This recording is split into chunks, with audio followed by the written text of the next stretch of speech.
오늘 본문은 바울의 에베소 교회의 장로들을 향한 그런 마지막 유언과도 같은 설교의 내용의 시작입니다. 17절부터 해서 35절까지 길게 바울이 에베소 장로들에게 밀레도에서 그렇게 마지막 유언과도 같은 설교를 하고 있습니다.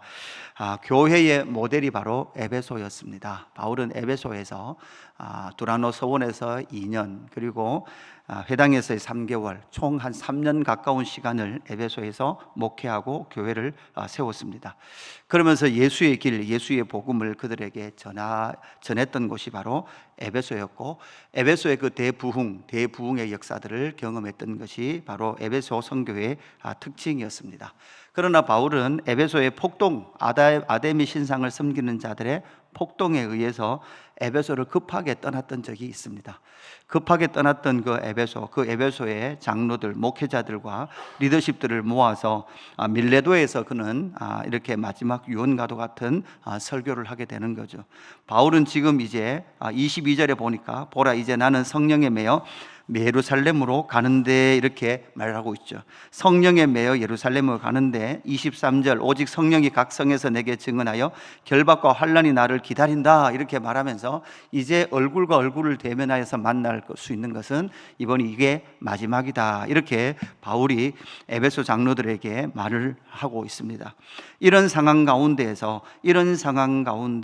바울이 전하고 있는 그의 설교, 여기 이제 우리가 사도행전을 보면서 바울이 1차 선교 여행 때 비시디아 안디옥에서 회당에서 전했던 설교가 사도행전에서 나타나죠. 그뿐만 아니라 아테네에서 이방인들에게 전했던 그 설교의 내용도 나옵니다. 그렇다면 이 내용은, 오늘 본문은 바로 에베소 교회 그 장로, 리더십들에게, 목회자들에게 전하는 설교의 내용으로 아주 중요한 그러한 위치를 차지하고 있는 본문입니다. 그래서 이 설교를 통하여서 우리가 바울의 사역과 하나님께서 바울을 통하여 이루신 일들, 그 모든 교회를 앞으로 어떻게 이 에베소 교회 장로들이 세워가야 할까라는 것도 여기에 다 공적으로 나타나 있습니다. 그래서 먼저 바울은 자신의 그 모든 사역의 근원을 어디에 두고 있는가부터 찾아야 합니다. 바울이 그렇게 에베소에서 사역할 수 있었던 그 모든 사역의 근원을, 여러분 24절 말씀을 보십시오. 24절, 내가 달려갈 길과 주 예수께 받은 사명, 곧 하나님의 은혜의 복음을 증언하는 일을 마치려 하면은, 이렇게 말씀하고 있죠. 그래서 자신의 그 모든 사역의 근원은 예수께 받은 사명의 삶이다, 이렇게 정의를 하고 있습니다.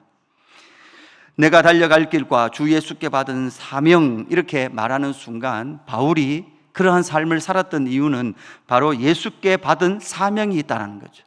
이것이 바로 바울이 이날까지 사역할 수 있었던, 선교사로서의 삶을 살 수 있었던 근원이 되었고, 에베소에서도 이렇게 목회할 수 있었던 이유가 바로 예수께 받은 사명이라는 거죠. 이 사명은 바울에게만 있는 것일까요? 바울에게만 있는 것이 아니라 모든 예수 그리스도를 만나고 예수 그리스도를 따르는 모든 자들에게 주님은 사명을 주십니다. 주님은 다메섹에서 바울을 만나는 그 순간 이방인과 임금을 위하여 택한 나의 그릇이다, 이렇게 말씀을 하셨죠. 그 부르심, 그 사명 앞에 바울은 서 있었고 그 사명에 믿음으로 반응했다는 것입니다. 모든 예수 그리스도를 만나는 사람들은 바로 이 하나님과 주 예수 그리스도의 부르심 앞에 서 있는 사람들이었습니다. 그가 그 고난의 긴 여정을 이길 수 있었던 그 힘은 어디에 있었습니까? 바로 주 예수께 받은 사명이었습니다. 그 사명이 바로 바울을 이끌어갔고, 그 사명을 근거하여 성령님은 언제나 그 하나님과 주 예수 그리스도의 부르심 앞에 설 수 있도록 바울을 인도해 갔다라고 그렇게 말씀하고 있는 것이죠. 그래서 오늘 19절 말씀에 보면 이렇게 말합니다. 곧 모든 겸손과 눈물이며 유대인의 간교로 말미암아 당한 시험을 참고 주를 섬긴 것과, 이렇게 바울이 에베소에서의 사역을 그렇게 정리를 하고 있는 것이죠. 여러분, 이런 모든 사역의 힘겨움, 그 박해의 삶을 이길 수 있었던 이유가 무엇이었습니까? 그리고 지금 오직 성령이 이끌어가고 있는데 예루살렘에 가서 그 성령님께서 너가 예루살렘에 들어갈 때 결박과 환난이 지금 바울을 기다리고 있다는 사실을 알면도 불구하고 바울이 그 예루살렘으로 발길을 옮길 수 있는 이유가 무엇입니까? 그것은 바로 주 예수께 받은 사명이 있다 이렇게 말하고 있는 것이죠. 이것이 바로 이 바울의 사역의 근원이 되는 것입니다. 우리가 두 번째 찾아봐야 될 것은 무엇입니까? 바로 사역의 내용입니다. 사역의 내용.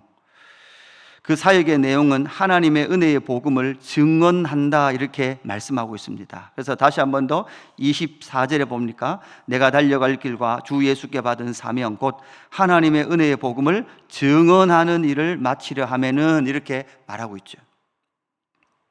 그래서 여기서 마친다라는 것은 이 헬라 지역에서 마친다는 것이죠. 이제 바울은 어디로 가겠다는 거예요? 로마로 가겠다는 거죠. 이 지역의 복음이 편만하게 전하여지도록 그 일을 했다라고 하는 것은 바로 그 하나님의 은혜의 복음을 전하였다 이렇게 말하고 있습니다. 그런데 여기서 증언한다라고 하는 이 말은 어떤 의미입니까? 바울이 이때까지 전한 것은 그 복음의 내용은 자기가 창작한 내용이 아니라는 거죠. 이건 증인으로서 보고 들은 것을 그대로 전한다는 거예요. 그래서 이 말을 통해서 우리는 이미 앞에서 발간되었던 쓰여진 편지, 데살로니가 전후서, 갈라디아서, 그죠? 로마서라든지 고린도서라든지 이런 모든 편지들은 바로 자기가 창작해낸 내용이 아니라 무엇이라는 것입니까? 바로 주 예수 하나님께 받은 그 복음의 내용을 적어 보낸다는 것이죠. 그래서 여러분, 기독교는 바울이 만든 종교가 아닙니다. 그죠?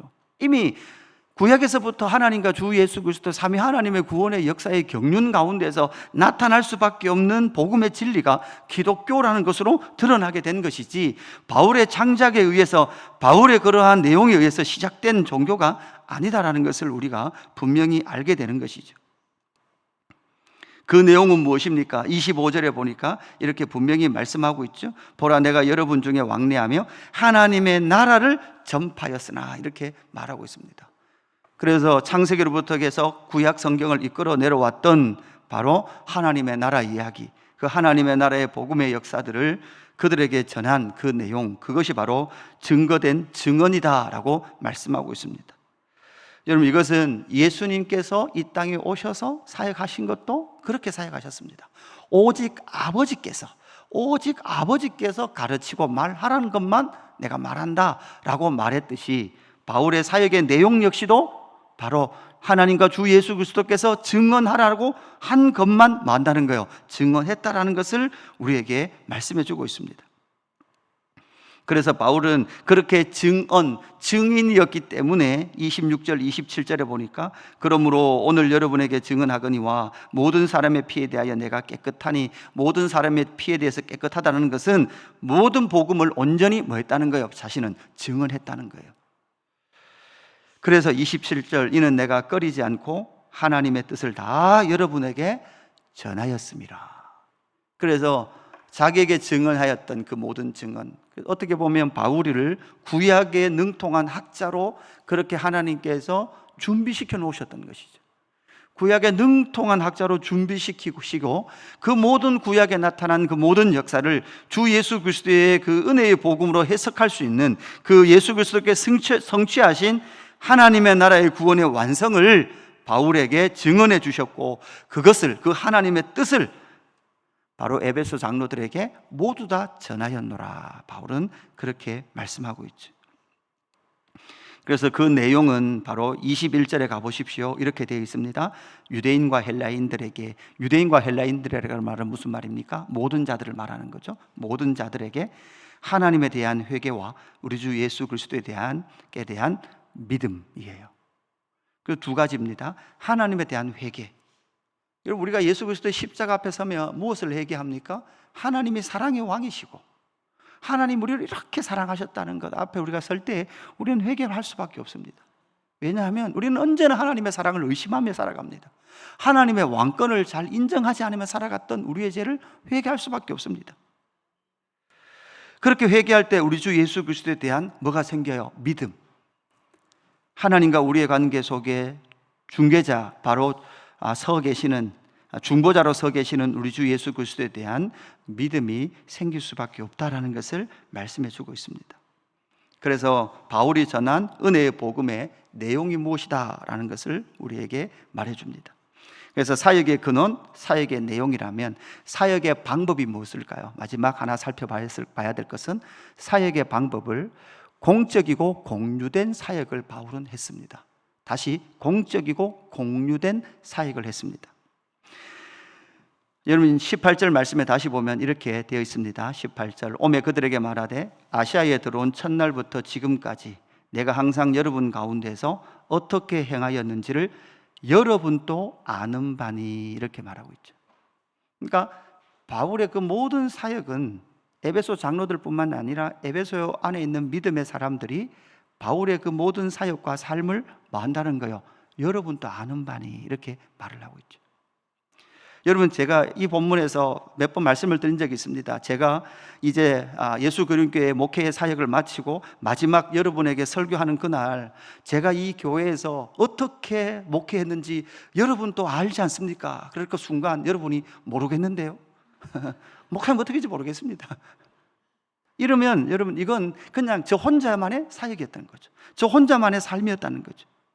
그러니까 여러분도 아는 바니, 이렇게 말하는 순간 이 바울의 사역은 혼자만의 사역이 아니라 이 에베소에서 공적이고 그리고 공유된 자신의 삶이 그 교회 공동체 안에 있었다는 것이죠. 이것이 바로 어떻게 보면 하나님의 나라를 함께 그들은 살아갔다는 거예요. 바울과 에베소 교회 공동체는 함께 하나님의 나라를 살아갔고 그 삶을 함께 공유하면서 하나님의 나라를 이 땅 가운데 세워갔다라는 그 삶인 것이죠. 바울은 어느 곳에 가든지 폐를 끼치지 않고자 그렇게 살았습니다. 고린도후서 7장에서는 바울은 이렇게 말합니다. 나는 너희에게서 속여 빼앗은 적이 없다, 이렇게 말합니다. 그리고 그는 손으로 쓸 것을 자기가 채워가며 그렇게 삶을 살았나라고 고백할 때 누구도 거기에 대해서 반론을 제기하지 않았습니다. 왜냐하면 바울의 그 모든 삶은 바로 하나님의 나라와 의를 구하는 그 삶이었다라는 것을 모두 다 공적으로 공유되었던 그 삶을, 사역을 바울은 그 에베소에서 살았기 때문에, 사역했기 때문에 그러했던 것이죠. 그래서 바울이 나를 본받으라 이렇게 말할 때, 그렇게 말할 때 누구도 거기에 대해서 당신에게 본받을 것이 없습니다 라고 말했던 사람은 아무도 없었다는 것이죠. 그의 온 삶이 하나님 앞에 드려진 삶, 하나님께 드려진 그 삶을 살아나갔다라는 것을 온 교회 공동체는 인정했습니다. 그렇게 사역은 공유되었고 사역은 또한 공적인 그러한 사역을 해갔다라는 것을 우리가 보게 되는 것이죠. 그렇다면 여러분, 이것은 목회자, 선교사로서의 바울의 삶만 그랬을까요? 에베소 장로들의 삶만 그러해야 할까요? 그것이 아니라 사실 온 교회는, 온 하나님 나라 백성들은 그 모든 삶이 사실은 어떻게 합니까? 하나님의 나라 백성으로서 공유되어지고 함께 그 하나님의 나라를 살아가야 되는 거죠. 여러분이 교회의 리더십을, 목회자의 삶을 함께 공유하며 알듯이 여러분도 교회 공동체 가운데 여러분의 삶을 내어놓고 그것이 함께 공유되고 함께 기도하며 그 삶을 함께 살아가야 되는 것이 바로 교회요 하나님의 나라의 특징이다라는 것을 기억하기를 소망합니다.